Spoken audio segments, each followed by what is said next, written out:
kalau mbah saya cerita ke Anda punya karomat, Anda boleh percaya belum? Tidak, cerita saya ini beda loh ya. Kalau Anda langsung menjelekkan Sayyidina Fakih Muqaddam, loh apakah betul dia mengatakan dan mengakui, dan bahasanya, narasinya apa waktu beliau ngomong apa? Kecuali saya memandang dengan kebencian dengan kelompok Sayyidina Fakih Muqaddam, wah ini dusta dan sebagainya.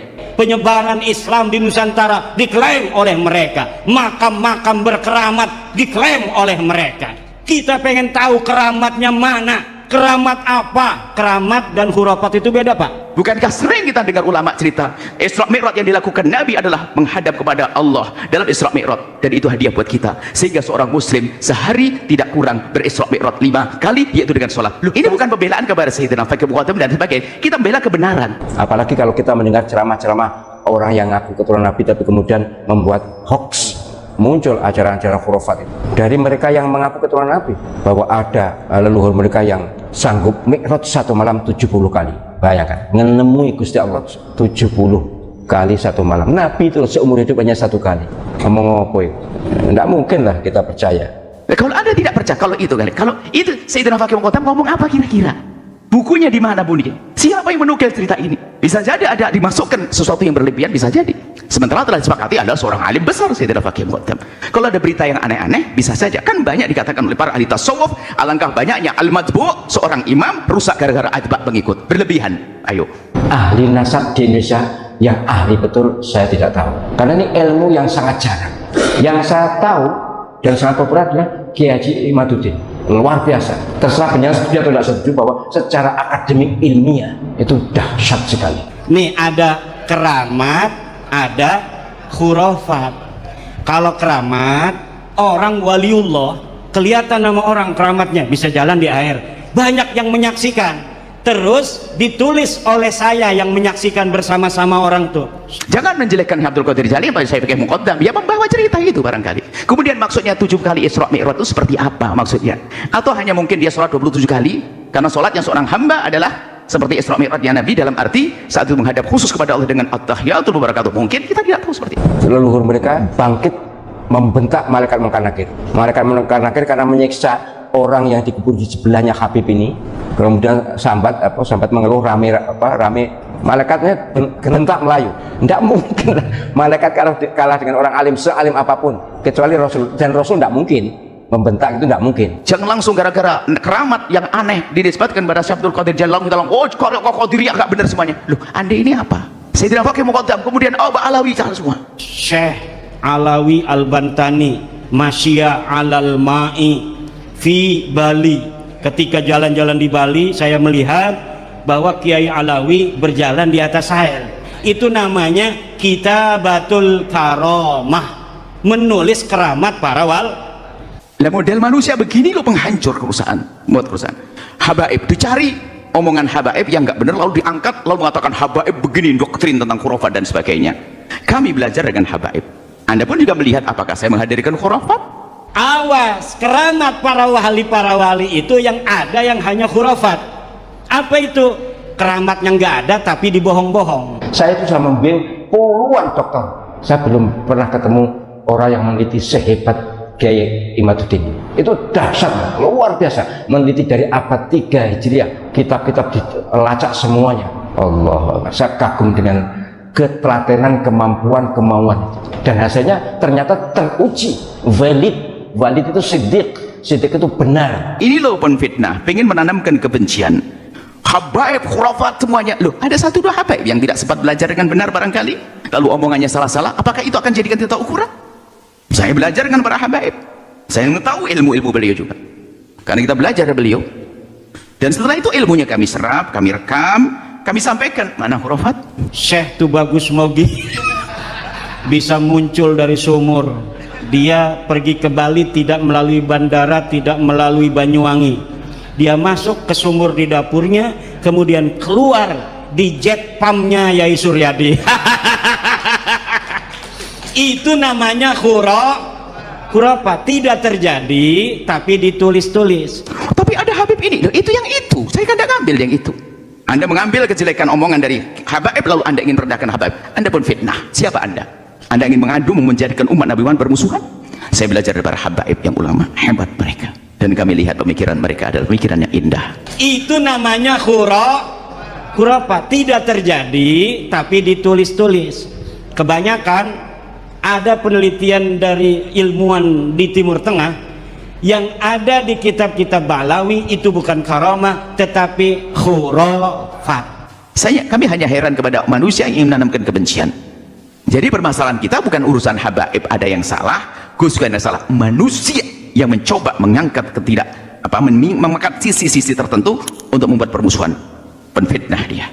Tidak ada kakek bersama antara Ba'lawi dan Nabi Muhammad selama 45.000 tahun dalam ilmu DNA.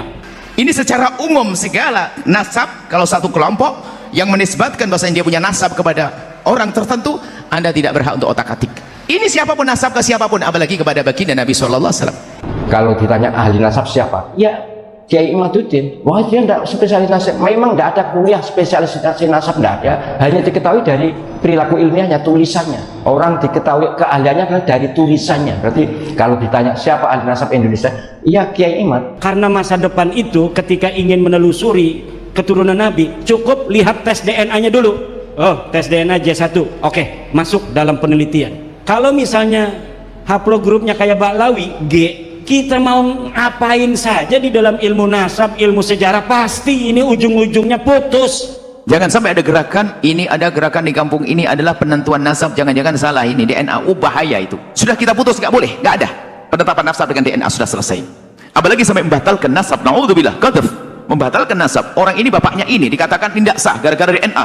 Anda sudah datangkan siapa bapaknya? Kalau tidak ada dicabut 80 kali. Hati-hati. Kalau secara penelitian, secara DNA sudah jelas dibuka di umum, kok penyemancing ngotot, itu masalah. Yang masalah pada penjenengan sendiri. Sebab kalau penjenengan bukan keturunan Nabi, ngaku keturunan Nabi, itu masalah besar. Apalagi DNA sudah jelas. Ini yang tes DNA orang luar, orang Indonesia ada beberapa sama, haplogrupnya G, dan itu bukan Arab dan bukan Hashim, apalagi Bani Hashim, bukan. Itu dari Kaukasus. Dari mulai Aceh sampai Papua, kita akan cari family matching dari sisi ilmu DNA, kita akan cari family matching dari ilmu nasab. Di mana kakek-kakek kita bersama? Kenapa? Agar persatuan Indonesia bukan hanya perjanjian di atas undang-undang dasar, tapi juga persatuan di atas sesama darah bangsa Indonesia. Jangan main-main DNA.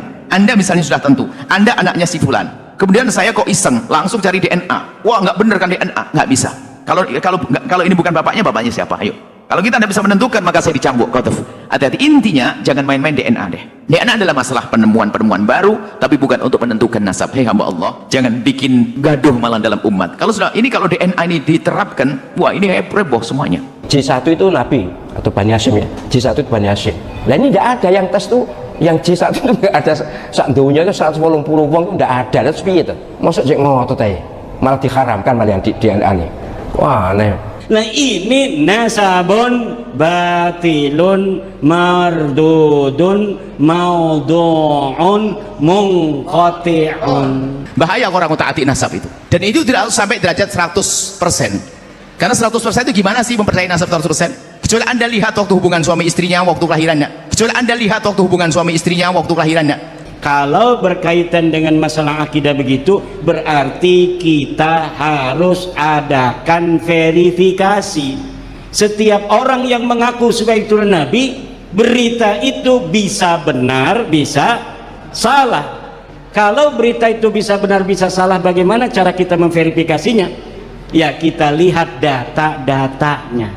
Bahkan dikatakan, para imam mengatakan kalau ada sekelompok orang, Anda mendengar, mengetahui dari keluarganya mengatakan bahwasanya dia punya nasab pada Rasulullah, cukup Anda percayai. Saya sebagai orang akademik dan saya bertahun-tahun mengajar metodologi penelitian hukum Islam di S3. Saya menyadar betul bahwa memang masalah nasab ini perlu diteliti secara ilmiah jika dipersoalkan. Dan sudah ada, produk ilmiahnya sudah ada. Kenapa lalu dimasalahkan? Pakai dalil haram, makruh, sesat, kafir, ndak bisa. Masa depan akan ditertawakan oleh peradaban. Daripada nanti malu, lebih baik sekarang yang rapih mundur pelan-pelan. Udah biarin aja itu Ki Imad Dajjal. Kamu mau percaya mau enggak dengan nasab kami, silahkan dah.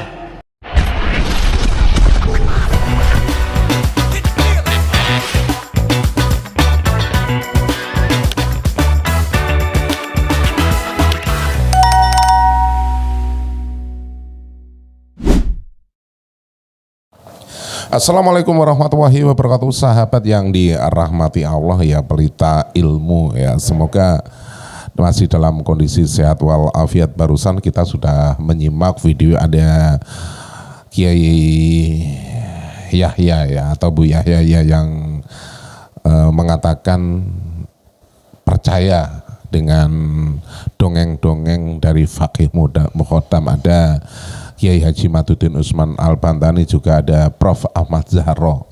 Semoga apa yang disampaikan itu menambah wawasan kita. Tetapi video barusan itu bukan serta-merta mewakili keseluruhan isi video, karena nanti akan ada yang namanya bagaimana Kiai Ahmad Zahro ini mengatakan bahwa orang di Indonesia itu, ulama di Indonesia, ahli nasab itu cuman Kiai Haji Maduddin Usman Al-Bantani.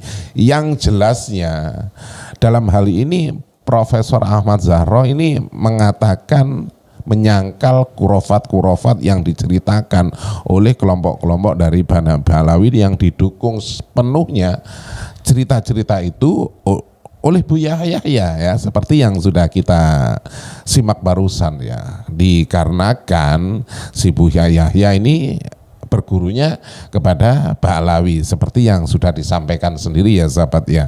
Nah, bagaimana video selanjutnya? Mari kita simak bareng-bareng. Tetapi sebelum kita lanjut, buat Anda yang belum subscribe channel ini, jangan lupa dukung dan subscribe channel ini, tombol loncengnya juga diaktifkan biar Anda tidak ketinggalan kabar info terbaru dari channel Pelita Ilmu.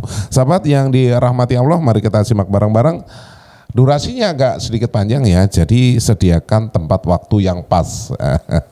Ini dia videonya, silahkan. Ustaz, kenapa? Siapa sebenarnya yang ahli nasab di Indonesia? Jadi nggak ada itu ya. Ahli nasab di Indonesia yang ahli betul saya tidak tahu, karena ini ilmu yang sangat jarang. Yang saya tahu dan sangat populer adalah Kiai Haji Maduddin. Itu luar biasa. Terserah penyanyi setuju atau tidak setuju bahwa secara akademik ilmiah itu dahsyat sekali. Sayangnya itu hanya untuk penelitian apa? Magister kayaknya, tesis ya. Itu andai kata digunakan disertasi pun menjadi disertasi yang sangat unggul. Saya itu sudah membimbing puluhan doktor. Saya belum pernah ketemu orang yang meneliti sehebat Kiai Imaduddin. Itu dahsyat, luar biasa. Meneliti dari abad 3 Hijriah, kitab-kitab dilacak semuanya. Allah, saya kagum dengan ketelatenan, kemampuan, kemauan itu. Dan hasilnya ternyata teruji. Soal setuju, setuju terserah, tapi secara akademik teruji. Valid itu siddiq itu benar. Jadi kalau ditanya ahli nasab siapa? Ya Kiai Imaduddin. Wah, dia tidak spesialis nasab. Memang tidak ada kuliah spesialis nasab, tidak ada. Ya, hanya diketahui dari perilaku ilmiahnya, tulisannya. Orang diketahui keahliannya adalah dari tulisannya. Nggak nulis juga nggak bisa diketahui. Ini kan nulis dia. Dan bahkan kemudian didiskusikan, didalukan. Berarti kalau ditanya siapa ahli nasab Indonesia? Iya Kiai Imad. Oh, tapi begini-begini, sudahlah. Pertanyaannya kan begitu. Siapa yang ahli? Yang saya tahu itu. Kiai-kiai yang lain alim tapi bukan ahli nasab. Tidak mudah ini. Golek ahli nasab itu. Ya, aku takut ini. Golek perkara. Atau golek ini perkara saya. Pokoknya jangan mencela, jangan mencaci, jangan menghina, jangan meremehkan. Hormati semuanya, termasuk habaib.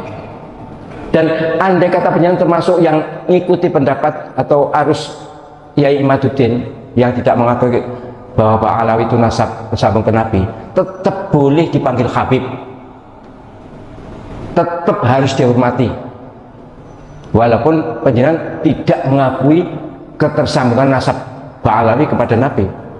Memang ya, kalau penjenengan mengikuti itu ya susah untuk tidak percaya. Saya sebagai akademisi jelas harus percaya, secara akademik tidak bisa dibantah.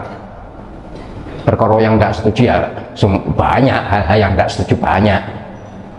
Tapi ini penting untuk saya tegaskan, bagi saya itu gini loh, yang terpenting itu sebenarnya yang paling berkepentingan itu para habaib. Lebih bagus tidak mengakui keturunan Nabi tapi keturunan Nabi daripada mengakui tapi bukan. Itu berbahaya sekali untuk keselamatan akhirat. Apalagi sudah ada beberapa yang mimpi tentang ini. Kalau saya takut ya, kalau saya takut tetap ngotot sebagai keturunan Nabi itu takut. Bahkan sebaiknya kalaupun keturunan Nabi sebaiknya tidak usah ngomong-ngomong, itu lebih bagus. Ini bolak-balik tak sampaikan lagi ben melanger. Nanti kita akan berusaha mengumpulkan data-data dari arsip nasional. Kita akan bikin nasab Nusantara dari mulai Aceh sampai Papua. Kita akan cari family matching dari sisi ilmu DNA, kita akan cari family matching dari ilmu nasab. Di mana kakek-kakek kita bersama? Kenapa? Agar persatuan Indonesia bukan hanya perjanjian di atas undang-undang dasar, tapi juga persatuan di atas sesama darah bangsa Indonesia. Suku boleh berbeda, agama boleh berbeda, tapi kita memiliki luhur yang sama, leluhur Nusantara. Ini yang akan kita lakukan masa depan. Kenapa? Menghadapi bagaimana sekarang ada upaya-upaya orang bukan orang Nusantara ingin menguasai Nusantara dengan membelokkan sejarah-sejarah Nusantara, perjuangan-perjuangan orang-orang Nusantara diklaim sebagai perjuangan dia. Penyebaran nilai-nilai moral bangsa Indonesia diklaim oleh mereka. Penyebaran Islam di Nusantara diklaim oleh mereka. Makam-makam berkeramat diklaim oleh mereka. Kita pengen tahu keramatnya mana. Keramat apa? Keramat dan khurafat itu beda, Pak. Ya. Nih ada keramat, ada khurafat. Kalau keramat, orang waliullah kelihatan nama orang keramatnya, bisa jalan di air, banyak yang menyaksikan, terus ditulis oleh saya yang menyaksikan bersama-sama orang tuh, Syekh Alawi Al-Bantani Masya alal ma'i fi Bali. Ketika jalan-jalan di Bali, saya melihat bahwa Kiai Alawi berjalan di atas air. Itu namanya Kitabatul Karamah, menulis keramat para wali. Awas, keramat para wali itu yang ada yang hanya khurafat. Apa itu? Keramat yang nggak ada tapi dibohong-bohong. Syekh Tubagus Mogi bisa muncul dari sumur. Dia pergi ke Bali tidak melalui bandara, tidak melalui Banyuwangi. Dia masuk ke sumur di dapurnya, kemudian keluar di jet pumpnya Yai Suryadi. Itu namanya khurafat. Tidak terjadi tapi ditulis-tulis. Kebanyakan ada penelitian dari ilmuwan di Timur Tengah yang ada di kitab-kitab Balawi itu bukan karamah tetapi khurafat. Kejadiannya tidak ada tapi ditulis-tulis. Mi'raj 70 kali ditulis-tulis bahwa dia baca salam kepada Rasulullah, tidak berhenti baca salamnya kecuali dijawab oleh Rasulullah Muhammad sallallahu alaihi wasallam. Pas saya teliti, namanya Ali Kolikosam. Jangankan dia berkeramat, orangnya saja teaya ora ono, namanya saja tidak ada. Dari mana sih ngomong orangnya tidak ada? Kalau Ki Alawi tadi itu kereng karena babnya rijalul hadis. Kereng, tahu kereng? Ketat dia itu, keras ketat. Jadi Ahmad bin Isanya aja dianggap tidak ada. Kenapa Ahmad bin Isanya dianggap tidak ada? Karena Ahmad bin Isa ditulis oleh Ba'lawi sekarang katanya seorang muhaddis, seorang perawi hadis. Kalau ditulis perawi hadis harusnya namanya sudah ada di kitab Rijalul Hadis. Kiai Alawi sudah meneliti seluruh kitab Rijalul Hadis, tidak ada namanya Ahmad bin Isa. Maka dia katakan Ahmad bin Isa jangankan meriwayatkan hadis, orangnya saja tidak ada. Kenapa? Beliau standarnya ilmu hadis. Kalau saya standarnya ilmu nasab. Dalam ilmu nasab karena ilmu nasab adalah bagian dari sejarah, maka kitab yang paling dekat masanya dengan Ahmad bin Isa itu menyatakan apa? Apakah dia ada ataukah tidak ada? Walau bukan kitab sezaman, tapi yang paling dekat ditemukan yaitu kitab Tahdzibul Ansab 435 Hijriah. Dia wafat 345, tapi kemudian 100 tahun kemudian ada yang mencatat namanya. Nah, ini di dalam ilmu sejarah bisa kita ambil karena apa? Tidak ada yang mencederai dia, tidak ada yang menolak kitab sebelum dia. Kalau ada kitab yang menolak Tahdzibul Ansab bahwa Isa al-Arad, Isa bin Muhammad An-Naqib tidak ada nama anaknya Ahmad bin Isa, maka ini rungkatnya bukan dari Ubed, rungkatnya dari Ahmad bin Isa. Dan sudah ada penelitian di Mekah, Ahmad bin Isa ini memang nasabnya juga batal. Tetapi saya kasihan kalau terlalu banyak yang batal-batal. Udah nggak apa-apa dah, karena ada, walaupun jaraknya 100 tahun dari masa wafatnya Ahmad bin Isa, kita temukan kitabnya namanya Tahdzibul Ansab. Tahdzibul Ansab menyatakan Isa punya anak namanya Ahmad, maka kita pegang bahwa memang Isa punya anak Ahmad, walaupun tidak ada sebelumnya kitab yang sejaman yang menyatakan itu. Kenapa? Kasihan. Karena kalau ini pun kita tolak, jaraknya lebih panjang lagi keterputusan nasab Ba'lawi ini. Kita hitung dari 345 ini kita hilangkan sampai ke ayahnya Muhammad An-Naqib dihitungnya. Kapan Muhammad An-Naqib itu wafat, di situ kita hitung keterputusan. Begitulah ilmu sejarah dan ilmu nasab bekerja untuk mengisbat nasab. Tidak ada kitab nasab yang menyatakan Ahmad bin Isa punya anak Ubed. Karena kita sudah mengakui secara lemah pun bahwa Ahmad bin Isa ini ada, maka kita kemudian mencari dia punya anak berapa. Dia punya anak 3, Muhammad, Ali, Husain. Kitab ini 550 tahun mengatakan yang sama, anaknya 3, Muhammad, Ali, Husain. Baru di tahun 895 Hijriah, Ali bin Abu Bakar As-Sakran Ba'alawi mengarang kitab namanya Al-Burqatul Musyiqah. Di sini dia bilang anaknya Ubed ini bagian daripada anaknya Ahmad bin Isa. Begitu ceritanya. Itu dari ilmu nasab. Ilmu sejarah, ilmu sejarah, kitab sejarah ditulis sejak abad ke-3 Hijriah. Abad kedua Nasabu Quraisy, Tarikh Baghdad. Kemudian di sekitar Yaman itu ada Tabaqat Fuqaha'il Yaman, ada Tabaqat Sulaha'il Yaman, ada As-Suluk fi Tabaqatil Ulama wal Muluk, ada Musallam Al-Lahaji, ada kitab Mir'atul Jinan. Semuanya tidak mencatat keluarga Ba'alawi Abdurrahman Segaf sebagai keturunan baginda Nabi besar Muhammad SAW. Baru ada setelah abad 9. Kalau dari abad 9 sampai sekarang 170 kitab pun ada. Tetapi dalam kaidah ilmu nasab, la yuhtaju bi kasratil masadiri idza kana asluha min marji'in wahidin. Tidak dijadikan hujjah kitab-kitab yang banyak itu apabila kembalinya kepada satu referensi, Al-Burqatul Musyiqah. Jadi banyaknya kitab kemudian yang menyebutkan itu tidak bisa digunakan sebagai dalil bahwa nasab mereka sahih, tidak bisa, apalagi bukan kitab nasab. Sedangkan tidak ada kitab nasab di abad 9 sampai bawah yang mencatat nama mereka. Yang ada itu kitab Tuhfatut Talib di abad 10. Kitab Tuhfatut Talib baru mencatat nama Alwi, Sohib Mirbat, Khali Qasam, Mpaki Muqaddam, baru dicatat di abad 10 kitab nasabnya. Kalau bukan kitab nasab, Al-Burqatul Musyiqah itu kitab tasawuf, itu di abad ke-9 Hijriah. Makanya Kiai Nur Ihya itu kereng juga. Kereng itu artinya pelit. Dia itu mengatakan putusnya 651 tahun.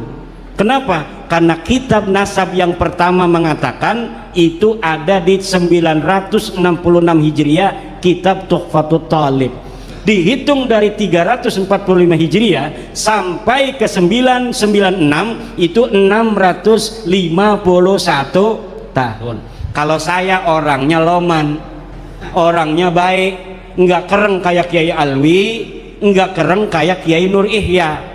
Kalau saya memadukan antara ilmu sejarah dan ilmu nasab, menurut ilmu nasab 651, menurut ilmu sejarah 550 tak, saya ngambilnya yang kecil, putus 550 tahun. Kenapa? Kasihan. Kenapa kasihan? Karena ajaran Wali Songo penuh kasih sayang. Kasihan. Pikir terlalu panjang nanti makin sedih kan. Begini aja udah marahnya luar biasa. Ini kita ngomongin putus 550 tahun aja marahnya beneran, apalagi kita ngomong putusnya 650 tahun. Ketiga, dari ilmu DNA. Ini putus dari ilmu DNA. Bagaimana? Karena di dalam kitab Nasab Muqaddimah fi Ilmil Ansab, karya daripada Syekh An-Nasabah Khalil bin Ibrahim Ad-Duailimi, itu sudah dikatakan haplogrupnya orang Arab itu J1. Lihat kita Muqaddimah fi Ilmil Ansab, sudah ada di sana Pak. Orang Arab turunan-turunan Quraisy semuanya J1 kalau tes DNA. Kalau bukan J1 itu bukan orang Arab. Nah, bagaimana dia itu bisa menjadi keturunan Nabi kalau orang Arab aja bukan? Jadi masa depan nih Pak, hasil tes DNA kayak Ba'lawi ini nggak mungkin lagi dibahas dalam ilmu nasab dan ilmu sejarah tentang dia valid ataukah tidak. Karena masa depan itu ketika ingin menelusuri keturunan Nabi, cukup lihat tes DNA-nya dulu. Oh, tes DNA J1, oke, masuk dalam penelitian. Kenapa?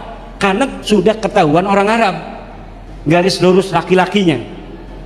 Kalau misalnya haplogrupnya kayak Ba'lawi, G, golep. Kita mau ngapain saja di dalam ilmu nasab, ilmu sejarah, pasti ini ujung-ujungnya putus. Kenapa? Tidak ada kakek bersama antara Ba'lawi dan Nabi Muhammad selama 45.000 tahun dalam ilmu DNA. Kita ini punya kakek bersama. Saya Ki Alawi mengaku sama-sama keturunan Sunan Gunung Jati, pakai mengaku. Itu bisa dibuktikan nanti dari tes DNA.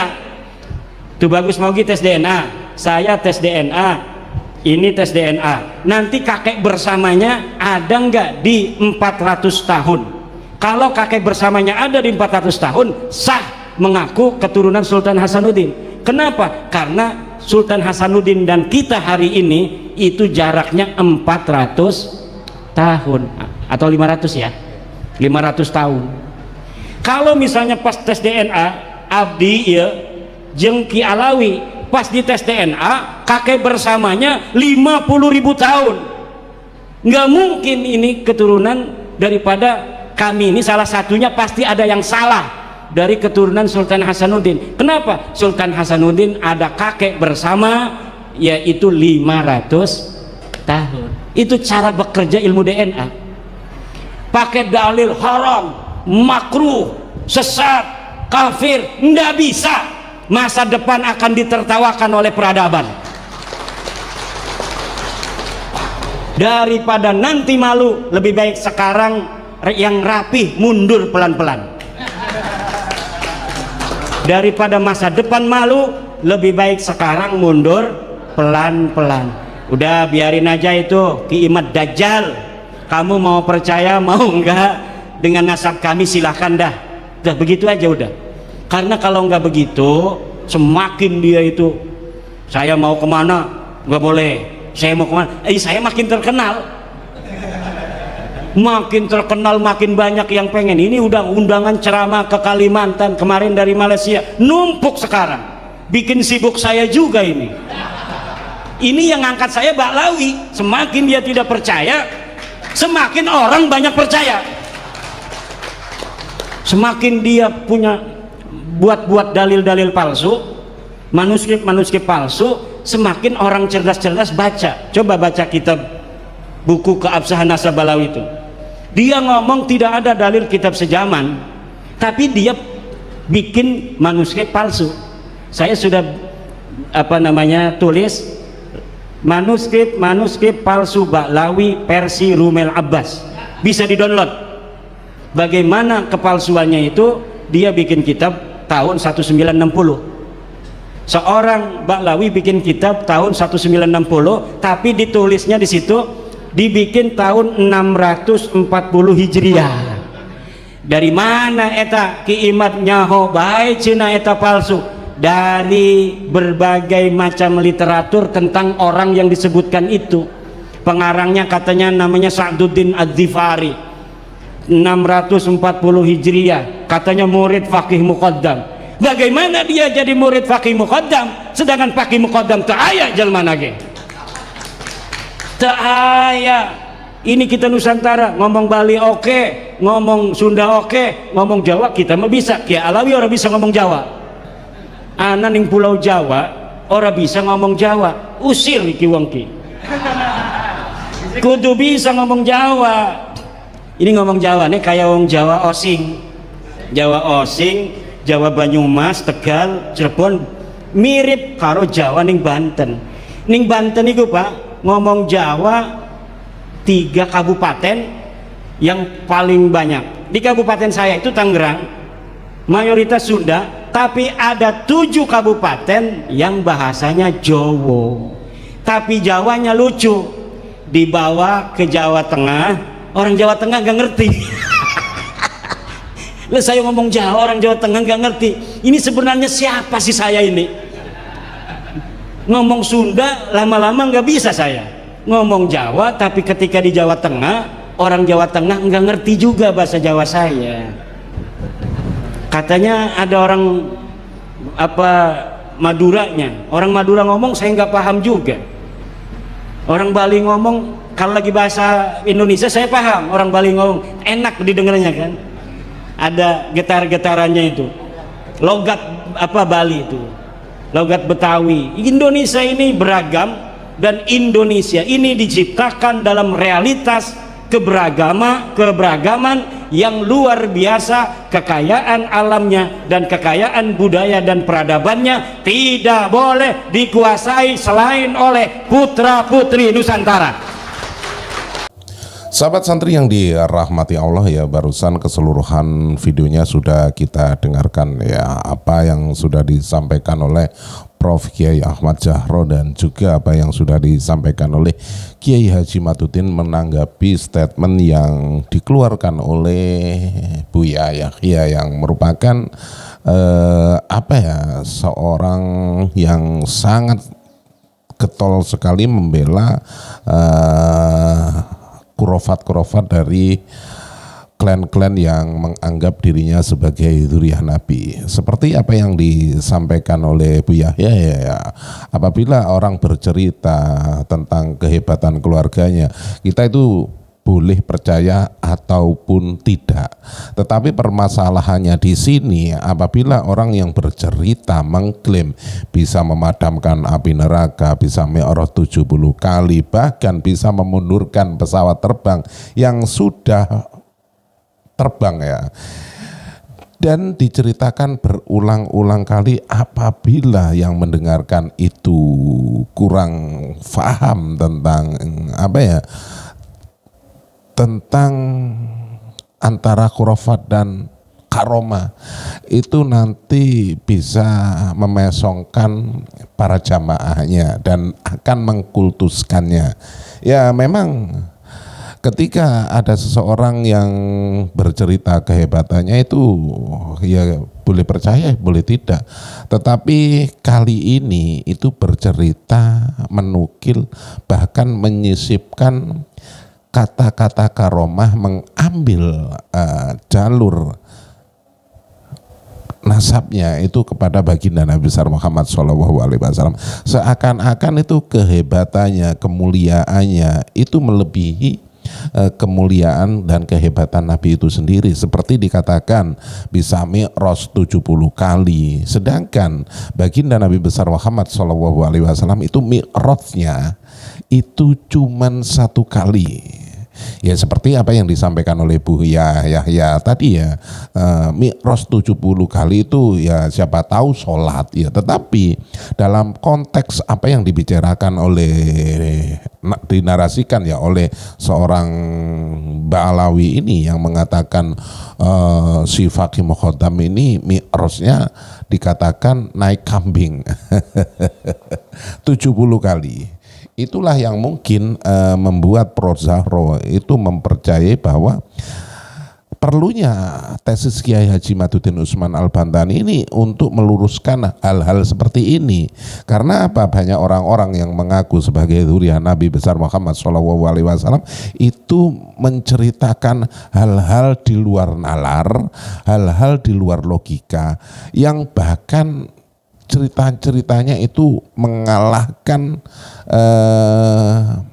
cerita ketika baginda Nabi besar Muhammad SAW itu mi'raj. Satu contoh saja, ada dari kalangan mereka ini bisa memadamkan api neraka, sedangkan ketika baginda Nabi besar Muhammad SAW itu di mi'rajkan ya, itu pastinya dilihatkan neraka, dilihatkan surga, dan ketika lewati neraka, baginda Nabi besar Muhammad SAW tidak pernah di dalam hadis manapun menceritakan akan memadamkan api neraka, karena baginda Nabi besar Muhammad SAW itu dikatakan sangat mencintai umatnya.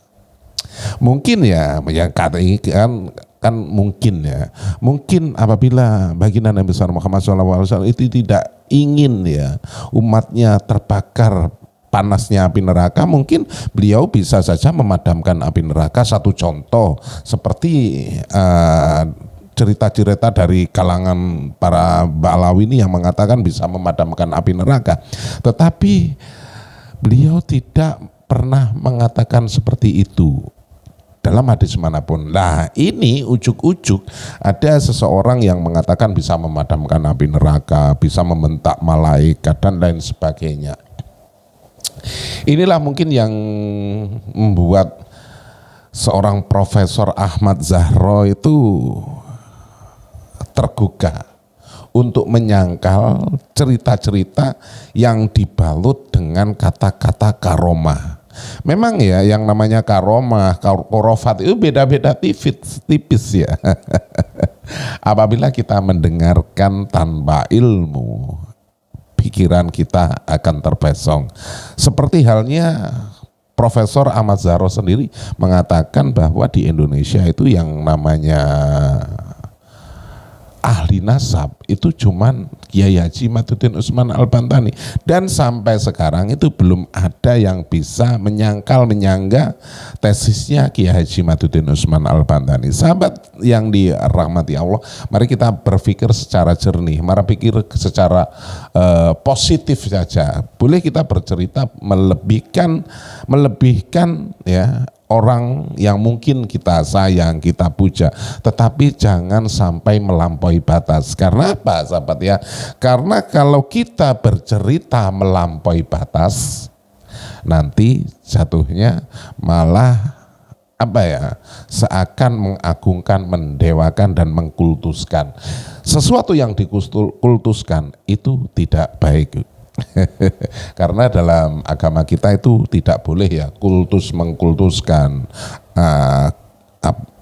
apalagi sampai menceritakan kesana kemari kehebatan cerita-cerita kurofat dari keluarganya sendiri.